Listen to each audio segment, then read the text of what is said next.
बिस्मिल्लाहिर्रहमानिर्रहीम। इक़रा बिस्मि रब्बिकल्लज़ी खलक़।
औज़ुबिल्लाहिमिनश्शैतानिर्रजीम बिस्मिल्लाहिर्रहमानिर्रहीम।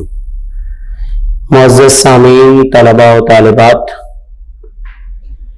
जैसा कि यूनिट नंबर 9 के मुख्तलिफ पैराग्राफ्स की हमने ट्रांसलेशन को पढ़ा, आज हम उसी यूनिट नंबर 9 की एक्सरसाइज के बारे में बात करेंगे, जिसमें सबसे पहले बेटा आप देखिए पेज नंबर 97 पर उसमें हमें ग्लॉसरी दी है और इस ग्लॉसरी का मतलब होता है फरहंग। सबसे पहले हमें ग्लॉसरी के मानी पता होने चाहिए। उसके बाद हम गौर करते हैं कि ग्लॉसरी में उसमें हमें कौन कौन से वर्ड दिए गए हैं और उन अल्फाज की वजाहत कैसे की गई है।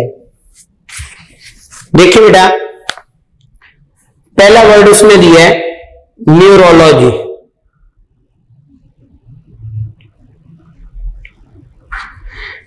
इसका मतलब क्या होता है? आसाब या अस्बी निजाम।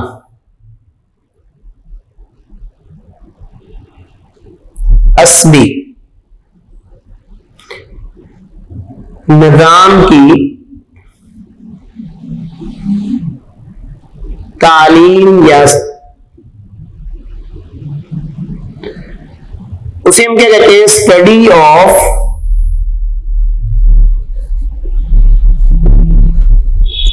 नर्व्स। दूसरा उसने दिया है डेवास्टेटिंग।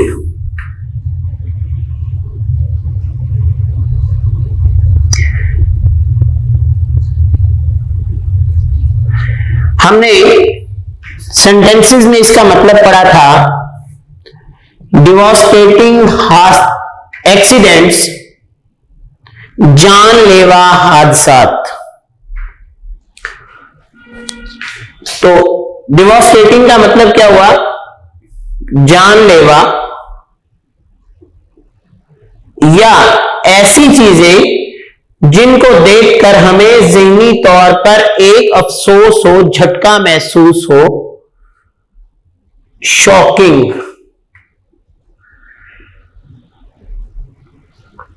यानी इंसान को सडन फीलिंग्स महसूस हो। उसके बाद उसने बेटा आपको दिया है न्यूरॉन्स, ये हम कहते हैं नर्व सेल्स। उसके बाद है रिक्रूट। रिक्रूट का मतलब होता है भर्ती करना, यानी किसी को किसी भी जॉब पे रखना, एम्प्लॉय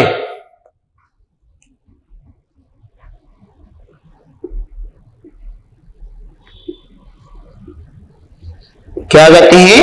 एम्प्लॉय। नेक्स्ट है पॉपिंग इन। हमने पढ़ा था कि standing popping in several questions in the mind, जहन में कई किस्म के सवालात उभर रहे थे। तो पॉपिंग का मतलब क्या होता है? जाहिर होना। क्रचिस, मैंने गुज़श्ता लेक्चर में भी आपको बेटा ये बात बताई थी, इसका मतलब होता है बैसाखियां या सहारे। बैसाखियां या सहारे। ग्रेजुअली, दर्जा बदर्जा, बतदरीज, आहिस्ता आहिस्ता, बिल्कुल आहिस्तगी से, स्लोली। मिजरेबल, काबिले रहम, वेरी अनहैप्पी। नेक्स्ट बेटा उसने हमें दिया है ओरल एक्टिविटी। उसने पहला सवाल ओरल एक्टिविटी में हमें क्या कहा है? पहले तो हमें लफ्ज ओरल का मतलब जानना चाहिए कि किसी चीज को जुबानी बयान करना, यानी लिखने की आपको जरूरत, आप देखें पेपर में तो आएगा तो डेफिनेटली आप लिखेंगे, लेकिन ओरल कम्युनिकेशन के दौरान आप वर्बली तौर पर किसी चीज को बयान करते हैं तो उसे हम क्या कहते हैं? Oral communication. या आपकी ये ओरल एक्टिविटी है कि आप ये सवालात जुबानी करेंगे। How important is nursing profession? How important is the nursing profession?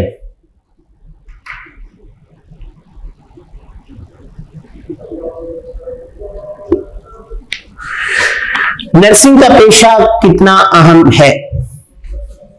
आपको याद होगा लास्ट टाइम हमने ये बात की थी कि nursing profession is very important in Pakistan, not only in Pakistan, in the world, because this profession helps the patients to recover। क्योंकि ये पेशा ऐसा है जो मरीजों की नर्सिंग करते हैं, उनकी देखभाल करते हैं, और जिसको हम कहते हैं बेटा प्रॉपर नर्सिंग, मुकम्मल देखभाल की जाती है। और उस मुकम्मल नर्सिंग की मदद से क्या किया जाता है? मरीजों को सेहतयाब किया जाता है, उनको दोबारा बेहतर किया जाता है। उसके बाद अगली बात उसने दूसरा क्वेश्चन क्या कहा है? Is the profession of nursing valued in Pakistan? Is the profession of nursing is valued in Pakistan?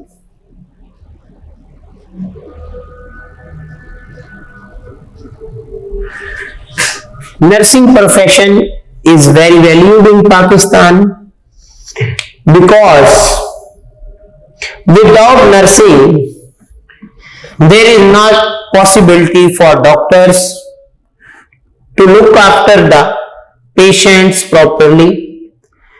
कि ये डॉक्टर्स के लिए भी मुकम्मल तौर पर पूरा दिन पेशेंट्स की नर्सिंग करना आसान नहीं है। इसलिए जो नर्सिंग का प्रोफेशन है, मैंने पिछले क्वेश्चन में भी ये बात की कि ये सिर्फ पाकिस्तान नहीं बल्कि पूरी दुनिया में बहुत इंपॉर्टेंट है। तो इस तरह पाकिस्तान में भी ये एक बाइज्जत पेशा है फीमेल्स के लिए। खास तौर पर हमारे जितने भी गवर्नमेंट और प्राइवेट हॉस्पिटल्स हैं वहां पे फीमेल्स हैं वो नर्सिंग के प्रोफेशन को ज्वाइन करती हैं और उसका बाकी पेशेंट्स को भी बहुत ज्यादा फायदा होता है। उसके साथ साथ फीमेल जो है वो एक ऐसा वैल्यूड प्रोफेशन ज्वाइन कर चुकी होती हैं जिसकी हमारे मुल्क को भी जरूरत है, आम लोगों को भी जरूरत है। तो आइए नेक्स्ट चलते हैं, कंप्रीहेंशन। बेटा कंप्रीहेंशन का मतलब है answer these questions.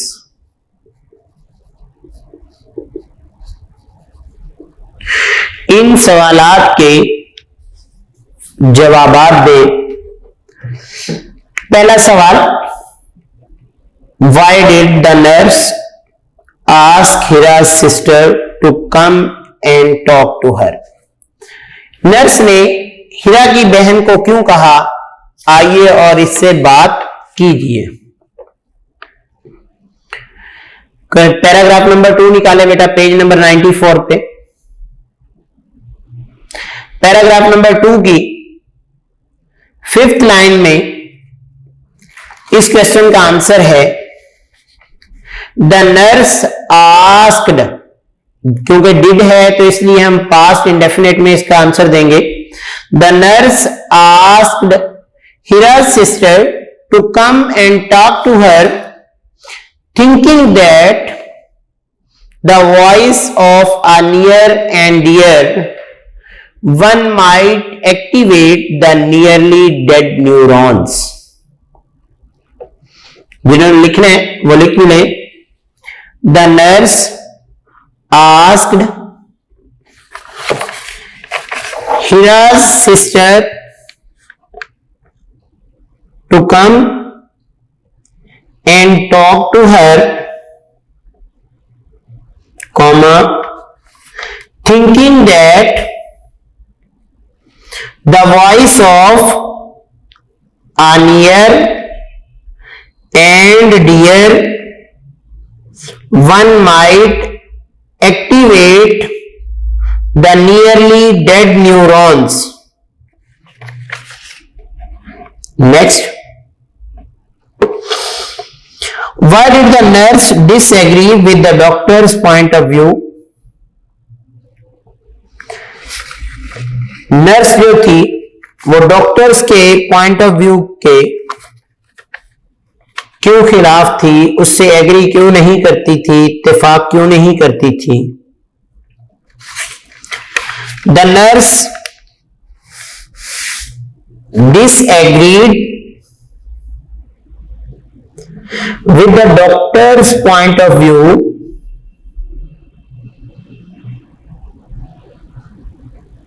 because their comments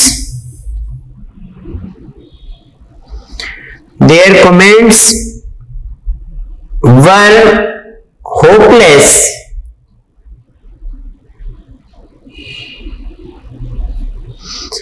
because their comments were hopeless and a doctor should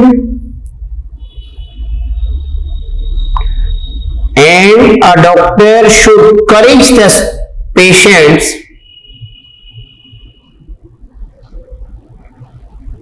not disappoint them. A doctor should encourage the patients, not disappoint them. Nurse जो थी वो doctors के point of view से क्यों इत्तेफाक नहीं करती थी, क्योंकि उनके अल्फाज जो थे वो होपलेस थे, जबकि डॉक्टर्स को मरीजों को हौसला देना चाहिए, ना कि उन्हें मायूस करना चाहिए। Next, why did the nurse ask herself the question, was it worthwhile to oppose and fight the decision of senior and more qualified surgeons? Nurse ने खुद से यह सवाल क्यों पूछा कि क्या यह बेहतर होगा सीनियर डॉक्टर्स और क्वालिफाइड सर्जन्स के खिलाफ ऐसा डिसीजन लेना।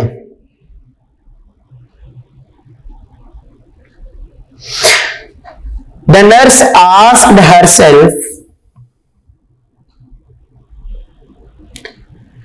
because she was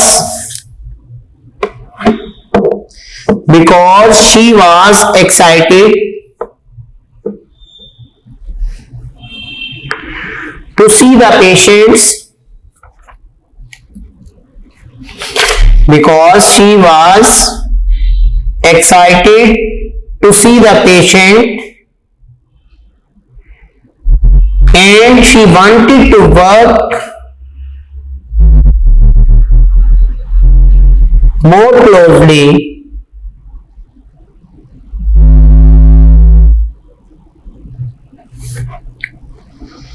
next. Describe some qualities of the nurse in the story. The nurse is passionate,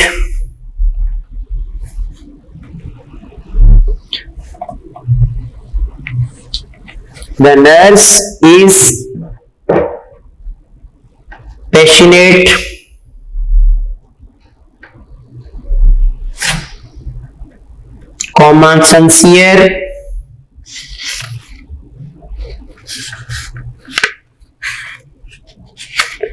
sincere,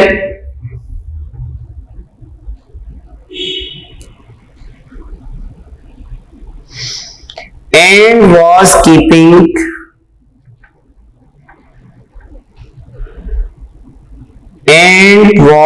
keeping strong determination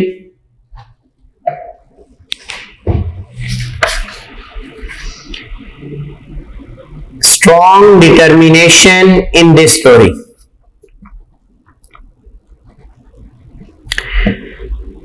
Last question है हमारा, why did the nurse say where there is will there is a way?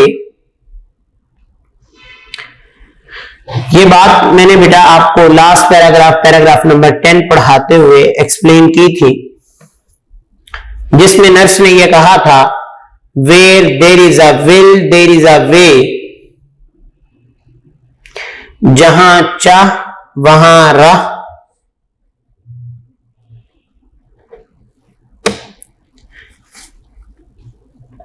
She said that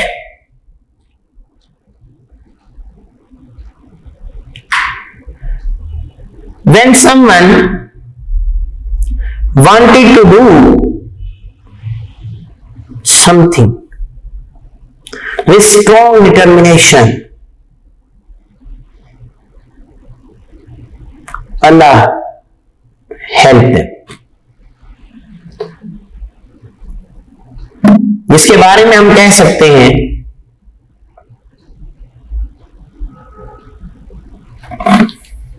God helps those who help themselves,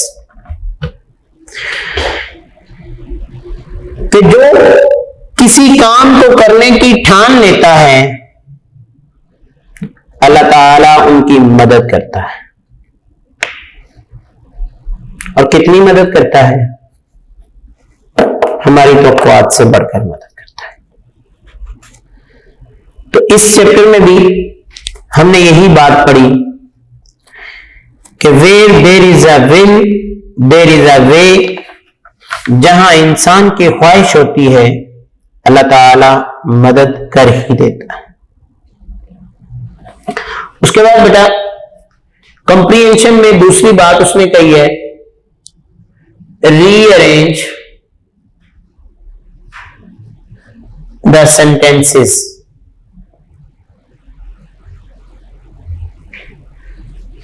rearrange the sentences से मुराद क्या है कि ये incorrect sequence में दिए गए हैं, हमने इनमें से ये फाइंड करना है कि चैप्टर में इनमें से सबसे पहले कौन सा सेंटेंस यूज हुआ है।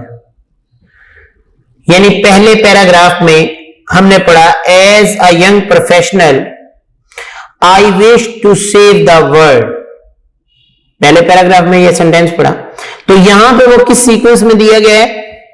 दूसरे नंबर पर। तो इसके साथ हम क्या लिख देंगे? नंबर 1। इसी तरह हमने इनको 1 बाय 1 पढ़ते जाना है और उसके साथ पैराग्राफ या उसके सीक्वेंस को लिखते जाना है। तो हमारे पास एक प्रॉपर तरतीब आ जाएगी कि हमने ये चैप्टर पढ़ा, जैसे मैंने आपको बताया कि हमने पैराग्राफ नंबर 1 में ये पढ़ा कि एज अ यंग प्रोफेशनल, एक नौजवान पेशावर की हैसियत से, I wish to save the world, मैंने दुनिया को महफूज करने की कोशिश की या ख्वाहिश की। उसके बाद दूसरा पैराग्राफ हमारा शुरू होता है, one day standing at the bed side. अब ये सेंटेंस हमें दूसरे पैराग्राफ में कहा गया, यानी सेकंड नंबर पे, जबकि आपकी इस अरेंजमेंट में क्या है? वो 8वें नंबर पे है। तो आप उसके बराबर क्या लिख देंगे? 2। ऐसे आपने बेटा इन तमाम सेंटेंसेस को पढ़ना है और चैप्टर जिस बच्चे ने पढ़ा है उस बच्चे के लिए कोई मुश्किल नहीं होगी। मैंने 2 आपको एग्जांपल्स इसलिए दे दी ताकि आपको इसको सॉल्व करना आसान हो जाए।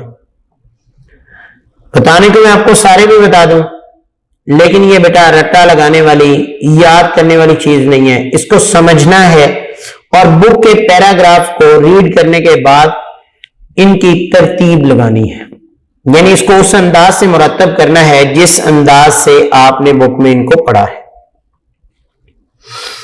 उसके बाद बेटा वोकैबुलरी है, उसमें उसने आपको कॉलम दिए हैं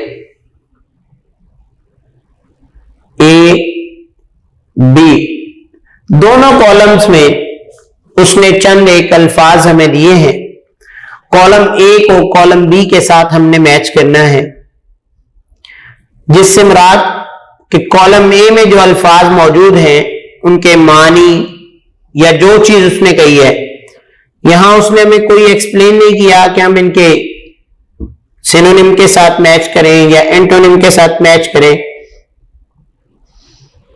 या कोई और चीज। तो जिस अंदाज से उसने हमें अल्फाज दिए हैं उसी अंदाज से उसने हमें मीनिंग दिए। Beside, at the side of, beside, at the side of. Ironic, हमने पीछे पढ़ा एन आयरॉनिक स्माइल, एक तंजिया मुस्कुराहट, यानी अल्फाज कुछ और मतलब कुछ और, यानी किसी चीज की ऑपोजिट सेंस देना। तो यहां पे उसने हमें दिया हुआ है conveying opposite sense. Made up, बनाया, डिसाइडेड, फैसला किया। Justify my stance, prove my self right, अपने मौकफ को सच साबित करना। नेक्स्ट बेटा उसने आपको बी पार्ट का है, identify the phrases and idioms in the lesson and use them in sentences, make a list of cognates used in the text. Next उसने आपको दिया है जी, use the following words in sentences, first as verb and then as noun. और आपको याद होगा मैंने चैप्टर को पढ़ाते हुए 2 चीजें आपको बताई थी, जैसे उसने यहां पे आपको सेंटेंस में कहा था I wished to save the world. अब देखिए I wished to save the world. अब यहां पे विश एज ए वर्ब इस्तेमाल हुआ। सेव ये क्योंकि टू लगा है तो इन्फिनेटिव के तौर पर है, लेकिन अगर यही मैं कहता हूं इट इज माई विश, ये मेरी ख्वाहिश है, तो यहां पे विश क्या होगा, एज ए नाउन इस्तेमाल होगा। यहां पे क्या होगा, एज ए नाउन इस्तेमाल होगा। यानी अगर हम उसको वर्ब के तौर पर फॉर्म ऑफ वर्ब की सूरत में इस्तेमाल कर रहे हैं तो वो क्या है, एज ए वर्ब इस्तेमाल हो रहा है। लेकिन जहां पे हमारे पास हेल्पिंग वर्ब और दूसरी चीजें जो हैं वो पहले से इस्तेमाल हैं, तो वहां पे हम क्या कर रहे हैं, उसको एज ए नाउन इस्तेमाल कर रहे हैं। तो यहां भी बेटा आपको चंद एक उसने अल्फाज दिए, मैं उन अल्फाज के मानी आपको यहां पे लिख देता हूं ताकि आप जो है उनको समझ सकें और उनके सेंटेंसेस अपनी कॉपी पर पुरस्कून अंदाज बयान लिख सकें। पहला उसने वर्ड दिया केयर, एहतियात, केयर एहतियात, ठीक है। तो अब देखिए, you should take care of your toys, तुम्हें अपने टॉयज की एहतियात करनी चाहिए। टेक केयर, अब टेक का मतलब क्या है, वर्ब, और केयर का मतलब क्या है, एज ए नाउन, ठीक है। आई एम केयरिंग, मैं मोहतात हूं या एहतियात कर रहा हूं, ऑफ माई थिंग्स, अपनी चीजों की, तो यहां पे केयरिंग क्या होगा, एज ए वर्ब इस्तेमाल हो रहा हो। दूसरा उसने बेटा आपको दिया है वर्ड वॉक, इसका मतलब होता है चलना। I am doing morning walk, मैं सुबह की सैर कर रहा हूं, ये वर्ब आ गया और ये नाउन आ गया। लेकिन अगर हम कहते हैं कि आई एम वॉकिंग, मैं चल रहा हूं, तो ये क्या होगा, एज ए वर्ब इस्तेमाल होगा।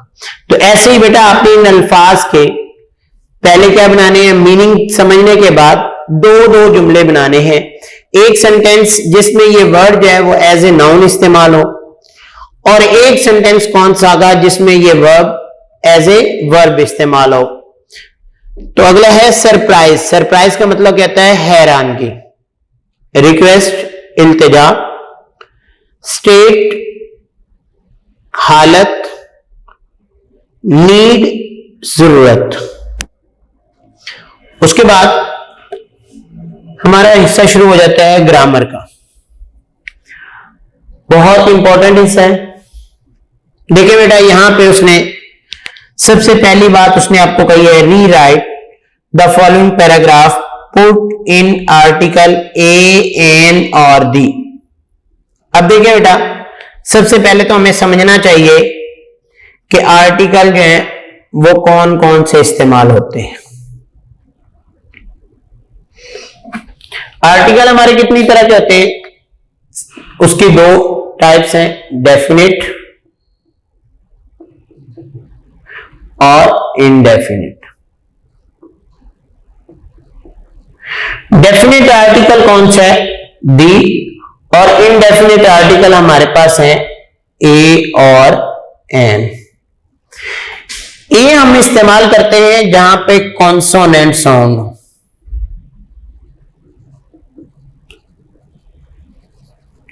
और एन इस्तेमाल करते हैं जहां वॉवल साउंड।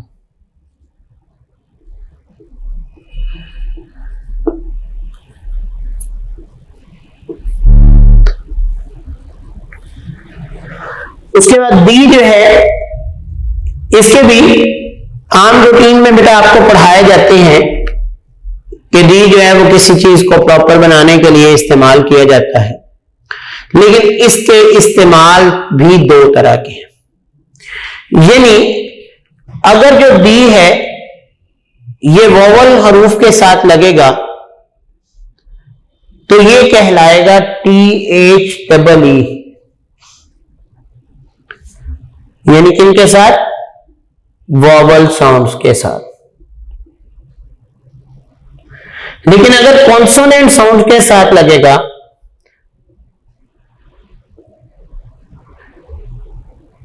तो इसको कहते हैं थ्रो।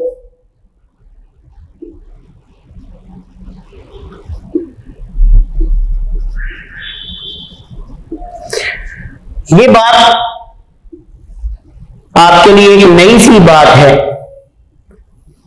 इसको अपने गौर से देखना है। आप खुद भी इसकी तहकीक कर सकते हैं मुख्तलिफ डिक्शनरी से कि डी जो है, कहीं पे हम कहते हैं दो, कहीं पे हम दा, कहीं पे हम दी। उसकी वजूहात क्या है? अक्सर हम टीचर्स से पूछते भी रहते हैं और हमें इसका कोई प्रॉपर जवाब नहीं मिलता। तो उसका प्रॉपर जवाब जो आपको दिया जा रहा है कि जिस तरह ए और एन के लिए हमने वोवल्स और कॉन्सोनेंट साउंड्स जो है इनका इस्तेमाल किया है, तो डी का इस्तेमाल भी वोवल्स और कॉन्सोनेंट साउंड के लिए इस्तेमाल अलग अलग होगा, तो उसकी भी साउंड्स बदल जाएंगी। और आपकी डिक्शनरी जो है इन दोनों तरीकों से आपका इसका इस्तेमाल बताएगी कि आप जहां पे वोवल साउंड्स के साथ लगाएंगे वहां पे उसकी साउंड जो है वो डी, और जहां पे कॉन्सोनेंट्स वहां पे द। ठीक है। उसके बाद बेटा उसने आपको दिया है, इसमें आगे एक ब्लॉक सा दिया है, उस बॉक्स में direct and indirect narrations. No doubt ये आपकी 9th क्लास में आपको पढ़ाई नहीं गई और ना ही 9th क्लास में, लेकिन YouTube पर हमारा एक डायरेक्ट और इनडायरेक्ट नरेशंस का पूरा लेक्चर पढ़ा है कि नरेशन क्या होती है। यानी जो हम जुमला कहते हैं, जो बात कहते हैं, जो अल्फाज का मजमुआ होता है, जो हम रवायत करते हैं, उसे नरेशन कहा जाता है। लेकिन इससे ही आगे वर्ड क्या निकला है? नरेट, किसी चीज को बयान करना, कोई जुमला कहना, और नरेटर बयान करने वाला, जुमला कहने वाला, वो एज ए नाउन इस्तेमाल होता है। यहां भी उसने आपको कहा है direct speech means the exact word that someone says. Direct speech से मुराद वो डायरेक्ट अल्फाज हैं जो कोई वो कहता है। Those are enclosed in quotation mark which are called inverted commas. यानी इन्वर्टेड कॉमास में जो अल्फाज कोई कहता है, अगर उन्हीं को एज इट इज बयान किया जाए तो उसे हम क्या कहते हैं? Direct speech. जैसे बेटा आप में से मैं किसी को कहता हूं कि जाइए एडमिन ऑफिस में आप सर हामिद से एक मार्कर ले आइए, या आप उनसे कहें सर हामिद से कहें सर आजम एक मार्कर मांग रहे हैं। अब आप जाके अगर तो यही अल्फाज कहेंगे कि सर आजम कह रहे हैं या एक मार्कर मांग रहे हैं, तो ये क्या होंगे? डायरेक्ट अल्फाज। लेकिन आप जाके क्या कहते हैं? क्योंकि हमारी उर्दू जुबान जो है वो हमारी पर्सनल मदर टंग है, हम उसको इस्तेमाल करते रहते हैं, तो आप जाके कहेंगे सर आजम कह रहे हैं एक मार्कर दे दें। आप मेरे अल्फाज को आप अपने अंदाज में जब बदल देंगे तो उसे क्या कहते हैं? Indirect speech. क्या कहते हैं? इनडायरेक्ट। जो के अल्फाज मेरे जो है उन्हीं का ही मतलब बनता है, लेकिन उसको आप अपने अल्फाज में बदल कर कह रहे हैं, लिहाजा वो क्या कहलाएगी? Indirect speech.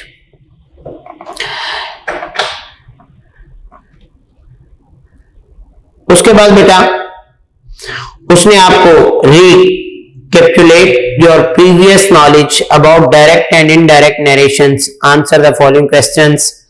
आप डायरेक्ट इनडायरेक्ट के बारे में जो आपके पास नॉलेज है उस नॉलेज को पढ़ें, उसको रिकॉल करें, उसके बारे में आप इन सेंटेंसेस के जवाब दें। तो मैंने आपको क्या बताया कि अगर आप चाहते हैं कि आप इसी लेवल पर डायरेक्ट इनडायरेक्ट को प्रॉपरली समझ लें तो आप YouTube का हमारा वो लेक्चर जो है जो प्रॉपर डायरेक्ट इनडायरेक्ट पे है, जिसमें उसको आपको हर चीज एक्सप्लेन की गई है कि स्पीच क्या है, डायरेक्ट नरेशन क्या है, इनडायरेक्ट नरेशन क्या है, टाइप्स ऑफ सेंटेंसेस क्या है, उन टाइप्स ऑफ सेंटेंसेस को डायरेक्ट नरेशन से इनडायरेक्ट नरेशन में कैसे चेंज करना है, डायरेक्ट नरेशन से इनडायरेक्ट नरेशन में चेंज करते हुए कौन कौन सी चेंजेस इस्तेमाल करनी है, कौन से एक्स्ट्रा वर्ड इस्तेमाल करने हैं, या इन्वर्टेड कॉमास को हटाते हुए आप कौन सा वर्ड इस्तेमाल करेंगे।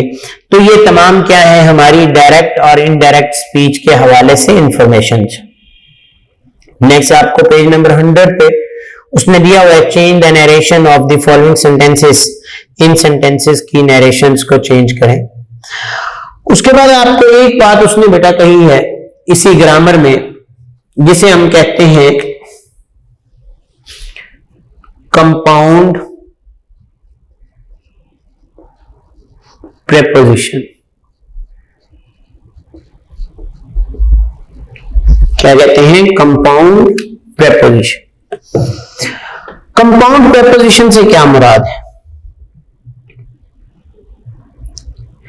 अक्सर हम प्रेपोजिशंस तो देखते रहते हैं, कुछ प्रेपोजिशन ऐसी हैं जो दो मिलकर कंबाइन हो जाती हैं। Compound preposition are two or more words working together as one word, दो या दो से ज्यादा अल्फाज जो कि एज ए सिंगल वर्ड इस्तेमाल हो and functioning as a preposition, और प्रेपोजिशन के तौर पर काम कर रहे हैं। Complete the sentences given below with the given compound prepositions. अब यहां पे बेटा आपकी बुक के पेज नंबर 100 के ई पार्ट में उसने आपको चंद एक कंपाउंड प्रेपोजिशंस दी हैं, उनके नीचे ही उसने आपको फिल इन द ब्लैंक्स दी हैं। तो आपने इसी जो आपके पास कलेक्शन है उसी कलेक्शन में से अल्फाज को आपने फिल इन द ब्लैंक्स में फिल करना है। पहला उसने दिया है अलोंग विद के साथ, अकॉर्डिंग टू के मुताबिक, इन फ्रंट ऑफ के सामने, अवे फ्रॉम दूर, बिकॉज ऑफ की वजह से, इंस्टेड ऑफ की बजाय।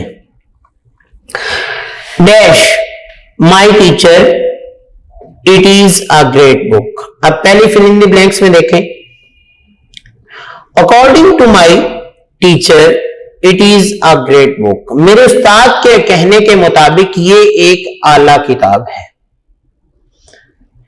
ही had to retire dash ill health because of, किसकी वजह से, बिकॉज ऑफ इल हेल्थ, सेहत की यानी बीमारी की वजह से। I am standing dash the school building, I am standing in front of the school building, मैं स्कूल की बिल्डिंग के सामने खड़ा हूं। He is coming dash his friends, he is coming along with his friends, he is coming along with his friends. I am dash my home right now, I am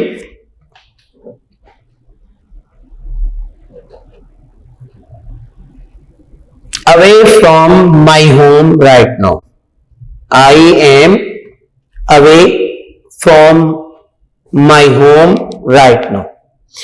He left for Sialkot instead of Lahore, वो लाहौर के बजाय किसकी तरफ मुड़ा, सियालकोट की तरफ। I could not attend the seminar, किसकी वजह से मैं सेमिनार अटेंड नहीं कर सका, because of his brothers marriage, किसकी वजह से, उसके भाई की शादी की वजह से। नेक्स्ट बेटा उसने आपको दिया है पास्ट परफेक्ट कंटिन्यूअस टेंस। अब देखिए पास्ट परफेक्ट कंटिन्यूअस टेंस, इसमें क्या है, सबसे पहले देखिए सब्जेक्ट आता है, उसके बाद हम क्या लगाते हैं, पास्ट है तो हैड, प्रेजेंट होता तो हैज और है। हैड के बाद हम लगाते हैं बीन, उसके बाद हमारी आईएनजी फॉर्म आती है और एंड पे हम वक्त का इजहार करते हैं कि वक्त क्या है। तो देखें, चंद एक उसने हमें एग्जांपल्स दिए हैं। Right the past perfect continuous form of verbs in brackets. Chand form of verbs उसने हमें दिए हैं जिनको हमने ब्रैकेट्स में मौजूद होने की वजह से फिल इन द ब्लैंक्स में फिल करना है। Salim was sitting in the chair out of breath, he had been running, we had been walking along the road for 20 minutes when a car stopped and the driver offered us a lift. I am doing my homework for 2 hours. I had been doing my homework. I do की जगह हम क्या लगाएंगे? had been doing. They had been taking exercise since morning. They had been taking exercise since morning. The patient had been crying with pain for 2 hours. मरीज जो है वो 2 घंटे से दर्द से कर्राह रहा है। तो ये क्या है? ये ग्रामर की हमें कुछ चीजें बहुत इंपॉर्टेंट जिनको समझना हमारे लिए बहुत जरूरी। सबसे पहले हमने आर्टिकल्स के हवाले से पढ़ा कि आर्टिकल कितनी तरह के होते हैं? 2 तरह के, एक डेफिनेट आर्टिकल और एक इनडेफिनेट आर्टिकल। डेफिनेट आर्टिकल जो है वो क्या है? दी, और इनडेफिनेट आर्टिकल ए और एन। ए कहां इस्तेमाल होता है? कॉन्सोनेंट साउंड्स के साथ, और एन कहां इस्तेमाल होता है? वोवल साउंड्स के साथ। उसके साथ साथ हमने कंपाउंड प्रेपोजिशंस के हवाले से पढ़ा कि कंपाउंड प्रेपोजिशंस क्या है और कहां इस्तेमाल करनी है। चंद एक फिल इन द ब्लैंक्स भी हमने पढ़ी। उसके बाद पास्ट परफेक्ट कंटिन्यूअस टेंस के बारे में हमने पढ़ा कि पास्ट परफेक्ट कंटिन्यूअस टेंस जो है उसमें हेल्पिंग वर्ब क्या होता है, उसमें वर्ब फॉर्म ऑफ वर्ब कौन सी लगनी है, एक्सिलरी वर्ब के तौर पर कौन सी फॉर्म इस्तेमाल होनी है।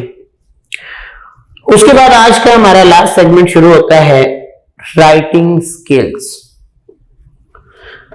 राइटिंग स्किल्स से क्या मुराद है? जब भी बेटा हम कोई भी चैप्टर पढ़ते हैं तो उस चैप्टर को पढ़ने के बाद क्या हम उसकी समरी बयान कर सकते हैं? क्या उस चैप्टर को प्रॉपरली हम एक्सप्लेन कर सकते हैं? या उस चैप्टर की स्टोरी कोई हमसे पूछे तो उसको हम मुकम्मल तौर पर बयान कर सकते हैं? तो ये क्या है? ये हमारे लिए एक स्किल है, और खास तौर पर जब हम कोई भी इवेंट, कोई भी स्टोरी, कोई भी चैप्टर पढ़ते हैं, उसके बारे में जानकारी करते हैं, तो उसके बाद क्या हमारी स्किल्स ये हैं कि हम उस पर कोई एक पैराग्राफ, कोई 2 पैराग्राफ या एक एसे या एक पेज जो है उसके हवाले से बयान कर सकें। तो उन स्किल्स को कैसे हासिल किया जा सकता है? जब भी हम कोई स्टोरी पढ़ें, सबसे पहले देखें उस स्टोरी में मेन इवेंट क्या है, उसके बाद उस स्टोरी का आगाज कहां से हो रहा है। अब आगाज में उसका इवेंट जो है उसको उसका टाइटल बना देते हैं, फिर उसके मिडल में जाके एक, जैसे हमारा कोई भी प्रोग्राम होता है उसके स्टार्ट पे हम चंद इंपॉर्टेंट चीजें रखते हैं, कुछ मिडल में, कुछ एंडिंग पे। तो उन चीजों को एक तरतीब से, एक मुरत्तब अंदाज से अगर हम राइट कर लेते हैं तो हम एक प्रोडक्टिव किस्म का एसे या स्टोरी या एक पेज जो है वो लिख सकते हैं। लेकिन अगर हम नहीं लिख सकते तो इसका मतलब क्या है? स्टोरी को हमने पढ़ ली, हमने समझ ली, और आप में से बहुत से बच्चे ऐसे भी हैं बहुत अच्छा पढ़ते हैं, कोई लेक्चर दें, उस लेक्चर को प्रॉपरली सुनते हैं, उसके बारे में पूरी इंफॉर्मेशन रखते हैं, लेकिन उसको राइट करने की उनके पास स्किल्स नहीं है। राइटिंग स्किल में आके वो सबसे पीछे रह जाते हैं। चलो सबसे पीछे ना सही तो कम से कम कई लोगों से वो पीछे रह जाते हैं। जैसे अगर आप कोई लेक्चर सुनते हैं, बहुत से टीचर्स से आप पढ़ते हैं, तो कई टीचर्स के लेक्चर आपको बहुत पसंद होते हैं। उसकी वजह क्या है कि उस टीचर का teaching method, way of communication वो इंतहाई स्ट्रांग है, और अगर नहीं तो आपको उस टीचर का लेक्चर पसंद नहीं आता। इसी तरह आप कोई चैप्टर पढ़ते हैं तो उसमें अपनी राइटिंग स्किल्स जो है उन पर तवज्जो दें कि क्या आप उन राइटिंग स्किल के मुताबिक स्टोरी को राइट कर सकते हैं, उसको बयान कर सकते हैं। तो इसके साथ हमारा चैप्टर ये मुकम्मल हुआ। मैं आपको रिकॉल कर देता हूं आज का लेक्चर। सबसे पहले बेटा हमने ग्लॉसरी में चंद अल्फाज के बारे में पढ़ा, उनके उर्दू मानी में मैंने आपको एक्सप्लेन किए, उसके साथ साथ उनके इंग्लिश मीनिंग जिसे आप सिनोनिम्स कहते हैं या उनके एक्सप्लेनेशन भी आपको बयान कर दी गई। उसके बाद ओरल एक्टिविटी का से मुराद क्या है ये मैंने आपको बयान किया कि आप वर्ल्डी बोलकर जुबानी की कोई चीज जो है वो बयान करते हैं, और उसके साथ यहाँ पे 2 क्वेश्चंस दिए गए हैं, उनको हमने डिस्कस किया। उसके बाद कंप्रीहेंशन में मैंने आपको 2 चीजें पढ़ाई। एक, सबसे पहले तो जितने भी आपके चैप्टर के क्वेश्चंस हैं उन क्वेश्चंस के मैंने बड़े आहिस्तगी से आंसर्स बयान किए हैं। आप अगर लिखना चाहें तो आप आराम से साथ लिख भी सकते हैं। उसके बाद मैंने आपको जो बयान किया कि आपके इस चैप्टर में मुख्तलिफ सेंटेंसेस जो हैं उनकी अरेंजमेंट आगे पीछे उन्होंने आपको दी है, उनको आपने रीअरेंज करना है अकॉर्डिंग टू द चैप्टर। उसके बाद आपको वोकैबुलरी के बारे में पढ़ाया जिसमें कॉलम थे 2, कॉलम ए और कॉलम बी दोनों को आपने मैच किया अल्फाज मानी के लिहाज से। फिर आप लोगों को बता दिया कि कुछ वर्ड्स ऐसे होते हैं जिन्हें आप एज ए वर्ब और एज ए नाउन दोनों तरीकों से सेंटेंसेस में इस्तेमाल कर सकते हैं। जैसे मैंने आपको एक एग्जांपल भी यहां दी कि I wish to save the world, आपकी बुक में यह सेंटेंस दिया गया है विश, विश्ड, विश्ड, तो ये क्या है, एज ए वर्ब इस्तेमाल हुआ है। लेकिन अगर आप इसे लफ्ज ख्वाहिश के लिए इस्तेमाल करते हैं कि ये मेरी ख्वाहिश है, तो ये एज ए नाउन इस्तेमाल होगा। इस तरह बहुत से अल्फाज जो आपकी बुक में मौजूद है मैंने आपको बयान किए।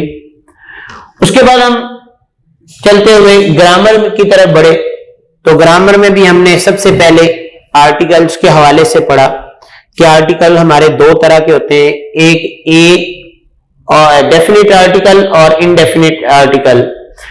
डेफिनेट आर्टिकल जो है वो क्या है, दी, और इनडेफिनेट आर्टिकल ए और एन। और मैंने आपको बयान किया कि आज तक हम जो पढ़ते आ रहे हैं वो यही है कि ए और एन के लिए तो कॉन्सोनेंट साउंड्स और वोवल साउंड्स की मुख्तलिफ जो है वो डिवीजन कर दी गई, लेकिन बी जो है इसको हमारे तमाम टीचर्स इस्तेमाल करते आ रहे हैं, लेकिन उसकी एक्सप्लेनेशन नहीं देते कि अगर हम इसको वोवल साउंड्स के साथ इस्तेमाल करेंगे तो उसकी क्या साउंड आएगी, और अगर हम उसको कॉन्सोनेंट साउंड्स के साथ इस्तेमाल करेंगे तो उसकी क्या साउंड आएगी। तो इसके लिए आपको ये 2 अलग अलग साउंड्स बयान की गई हैं। एक हम कहते हैं दी और अक्सर हम कहते हैं द, लेकिन अगर आप टीचर से पूछते हैं तो वो आपको ये कहते हैं ये सेम ही होता है, लेकिन ये सेम नहीं होता, ये इसकी डिवीजन्स है।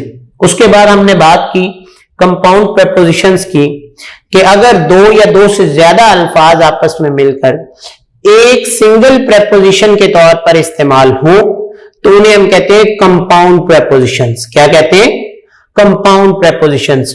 और उसके नीचे आपको चंद एक फिल इन द ब्लैंक्स मैंने फिल करवाई है, क्योंकि आपको वहां पे जो है वो वोकैबुलरी में उसने चंद एक कंपाउंड प्रेपोजिशंस दी हुई हैं। उसके बाद पास्ट परफेक्ट कंटीन्यूअस टेंस में मैंने आपको बता दिया कि helping verb as a had इस्तेमाल होता है, एक्सिलरी वर्ब के तौर पर बीन, और उसके बाद आप फर्स्ट फॉर्म के साथ आईएनजी लगाते हैं। उसके बाद सेंटेंस के एंड पर आप सिंस या फॉर का इस्तेमाल करके वक्त का तयन करते हैं। लिहाजा इन चीजों का जब जिक्र होता है तो वो आपका क्या होता है, पास्ट परफेक्ट कंटिन्यूअस टेंस। और लास्ट में मैंने आपकी बुक में राइटिंग स्किल एक वर्ड दिया गया है, उसका मतलब क्या है कि जब आप पूरी स्टोरी पढ़ लेते हैं उसमें आप क्या इस काबिल हो जाते हैं कि आप उसके बारे में कोई एक पैराग्राफ, कोई एक पेज या एक पूरा एसे जो है वो लिख सकते हैं। तो मैंने आपको कहा कि ये बात बहुत आम है कि बहुत से आम में से तालिब इल्म ऐसे होंगे जो पढ़ने में बहुत अच्छे हैं, लर्निंग में बहुत कमाल है, सुनाने में कोई प्रॉब्लम नहीं है, आप वर्ड टू वर्ड सुन लें, लेकिन जब रिटन फॉर्म में आते हैं तो वो कई किस्म की गलतियां कर देते हैं। तो इसलिए आपने बेटा इस चीज पर तवज्जो देनी है कि किसी भी स्टोरी को पढ़ना है उसमें मेन इवेंट क्या है, उसकी स्टार्टिंग कहां से हो रही है, उसका मिडल जो है वो क्या है और एंडिंग क्या है। तो इसके हवाले से आज का हमारा ये चैप्टर जो है, इसके पहले आपको ट्रांसलेशन तक लेक्चर जा चुके। आपको कोई भी प्रॉब्लम हो आप वो पूछ सकते हैं, अगर ऑनलाइन पूछना चाहें व्हाट्सएप पे तो वो भी पूछ सकते हैं, या फिजिकल क्लासेस में आप जब आएंगे तो तब भी आप पूछ सकते हैं कि सर ये जो आपने पढ़ाया था उसमें फलां चीज क्या है, उसको कैसे करना है। लिहाजा अगर कोई भी प्रॉब्लम हो उसको आप अपनी कॉपी में राइट कीजिएगा, फिर क्लास में आप पूछ लीजिएगा। इंशाअल्लाह कोशिश करेंगे कि आपको मुकम्मल एक्सप्लेनेशन दें। तब तक के लिए इजाजत चाहिए। अल्लाह हाफिज।